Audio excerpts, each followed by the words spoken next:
Hello, ladies and gentlemen, and welcome back to the channel. And today I'm going to go to my review of SummerSlam 2015. Starting off the evening, we go to our first match of the night. It is Randy Orton versus Sheamus. Number one, I thought this was a good opening matchup to start SummerSlam 2015. Back and forth matchup between Orton and Sheamus, with Orton quickly goes for an RKO on Sheamus, but Sheamus rolls out of the ring. Orton then hits a drop kick on Sheamus. Sheamus then gets up, hits a knee drop off the top rope on Orton. Orton and Sheamus then both exchange. Orton then hits an exploder suplex on Sheamus to the outside. Sheamus then applies a cloverleaf on Orton, but Orton breaks the hold. Orton then hits a power slam on Sheamus for a near fall. Orton then hits a vintage DDT off the top rope on Sheamus.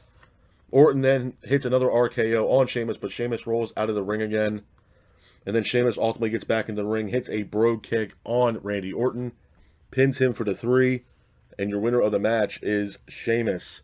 Hats off to Sheamus for getting the win in this matchup. Moving on from that, we go into our next match of the night. It is a triple threat tag team matchup for the WWE Tag Team Championships. It is the New Day versus the Lucha Dragons versus Los Matadores versus the Primetime Players, or Fatal 4-Way Tag Team, I should say. The match itself was a good match. Back and forth matchup with all teams involved, with the New Day keeping the pace of the match. Titus O'Neil then hits a devastating spine buster that looked absolutely brutal. And then Big E attacks Titus, and Kofi then goes for the cover, pins for the 3, and your winners of the match, and at that time, new WWE Tag Team Champions are the New Day. Hats off to the New Day for getting the win in that matchup. Moving on from that, we go into our next match of the night. It is Dolph Ziggler versus Rusev. I thought this was a good match. Back and forth matchup between Dolph and Rusev, with Rusev keeping the pace of the match. Rusev then goes for a press slam on Dolph, but Dolph counters it into a DDT. Rusev then hits a spinning heel kick on Dolph. Rusev then hits a devastating senton. Dolph then gets up, hits a famouser on Rusev for a near fall. Rusev then applies an accolade on Dolph. Lana then hits Summer Rae. And then Dolph then hits a super kick on the outside of Miro. Looked absolutely brutal. Referee ends up counting 10. And this match ends in a double countout. Moving on from that, we go into our next match of the night. It is King Barrett and Stardust versus Neville and Stephen Amell. I thought this was a good matchup as well. Back and forth matchup between both teams, with Neville and Amell keeping the pace of the match. Amell ends up hitting an enziguri, and then Neville ultimately hits his signature red arrow, pins for the 3, and your winners of the match are Neville and Stephen Amell. Hats off to Neville and Stephen Amell for getting the win in this matchup. Moving on from that, we go into our next match of the night. It's a triple threat matchup for the WWE Intercontinental Championship. It is Big Show versus Miz versus Ryback. I thought this was an okay match. Back and forth matchup between Show, Miz, and Ryback, with Big Show keeping the pace of the match. Big Show then hits a chokeslam on Ryback for a near fall. Ryback then gets up, hits his signature shell shock on the Big Show. Miz then hits a skull crushing finale for a near fall. Big Show then hits a knockout punch on Ryback as well as the Miz, but Ryback then goes for the cover, pins for the 3, and your winner of the match, and at that time still WWE Intercontinental Champion, is Ryback.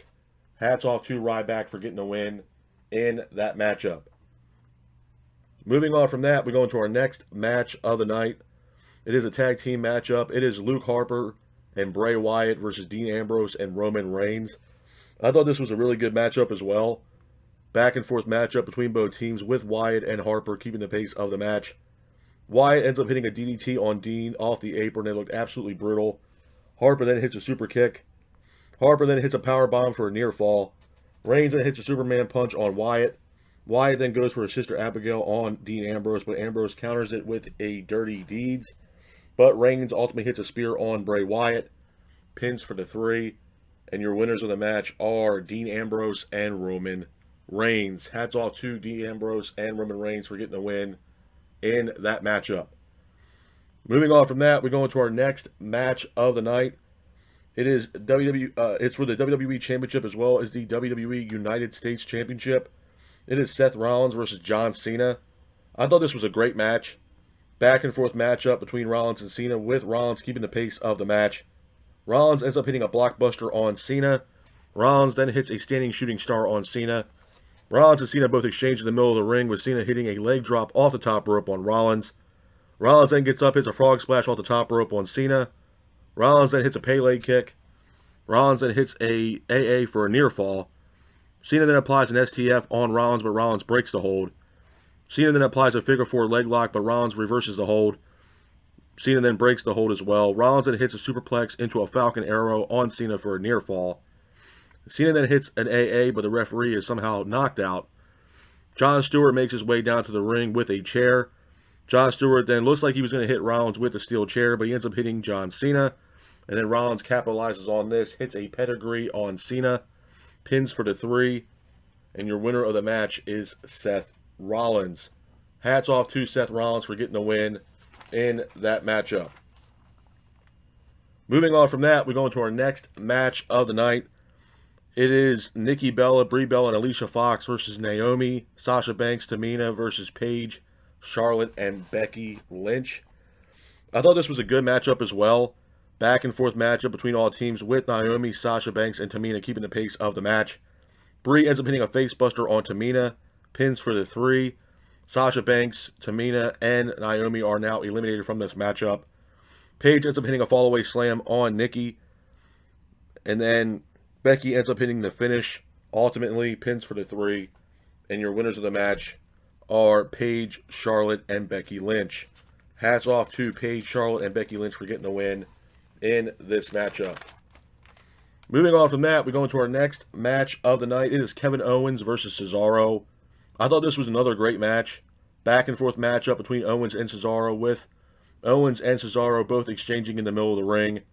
Owens then hits a somersault senton to the outside on Cesaro. Owens was keeping the pace of the match. Cesaro ends up hitting a gut wrench suplex off the top rope on Owens. Owens then gets up, hits a super kick on Cesaro that looked absolutely brutal. Cesaro then hits a springboard European uppercut on Owens for a near fall. Cesaro then hits a Cesaro swing on Owens, and then Cesaro applies a sharpshooter on Owens, but Owens breaks the hold. But Owens ultimately hits a pump-up powerbomb on Cesaro, pins him for the 3, and your winner of the match is Kevin Owens. Hats off to Kevin Owens for getting the win in that matchup. Moving on from that, we go into our next match of the night. It is the main event of SummerSlam 2015. It is The Undertaker versus Brock Lesnar. Again, I thought this was a great match. Back and forth matchup between Taker and Lesnar, with Lesnar keeping the pace of the match. Lesnar ends up hitting multiple German suplexes on Taker.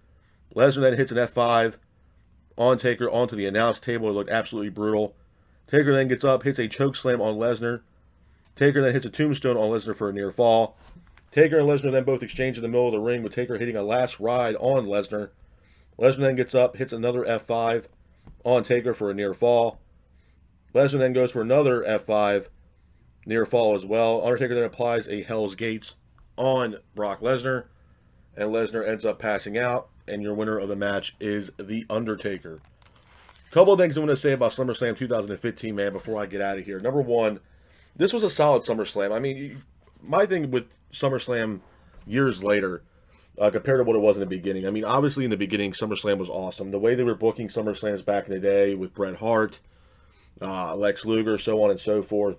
You know, there was a lot of build with these SummerSlams. As years went on, obviously the build was not the same with, you know, current SummerSlams. Now, credit the SummerSlam that just happened was an amazing event. It really was. But at the same time, Triple H was taking control of, head of creative for WWE, and not Vince McMahon and Bruce Pritchard. So, right now things are looking really good for WWE with Triple H, kind of running the helm, if you will, especially with creative and talent relations. So, a lot of eyeballs right now are on WWE's product right now, with Vince McMahon, and John Laurinaitis not being in the picture. But this SummerSlam, man, for 2015 wasn't bad. It really wasn't. I mean, the opening matchup, Orton versus Sheamus, was a top match. A match that could have main evented any pay-per-view at this time. You also had Dolph Ziggler versus Rusev, which was also a really good matchup. King Barrett and Stardust versus Neville and Stephen Amell. Fantastic matchup as well. The triple threat match for the Intercontinental Championship between Big Show, Miz, and Ryback was also a decent match at best. Seth Rollins versus John Cena, very, very good matchup, man. A lot on the line with that match, with the WWE Championship as well as the United States Championship being on the line in that match. Rollins ends up picking up the victory with the help of Jon Stewart, and Rollins ended up getting the win in that matchup. And as well, we also get the main event: Undertaker versus Brock Lesnar. Great rivalry in my honest opinion. I mean, Lesnar broke Undertaker's streak at WrestleMania, a streak that many people didn't believe would ever be broken. So, the story kind of writes itself, man. As far as a rating for SummerSlam 2015, man, in my honest opinion, from 1 out of 10, I'm going to have to give SummerSlam 2015 a solid rating of probably maybe a 6, 6.5 at best. Not going to sit here and say it was the best SummerSlam, but obviously, it really wasn't the worst either. The booking for this card was really good, but like I said, I'm not going to say it was the best SummerSlam. Damn sure not the worst, but definitely not the best. But I'm going to have to give SummerSlam 2015 a solid rating of a 6, 6.5 at best. So this is my review of SummerSlam 2015. I hope you guys are out there staying safe. Be careful, and remember, stay classic. Peace.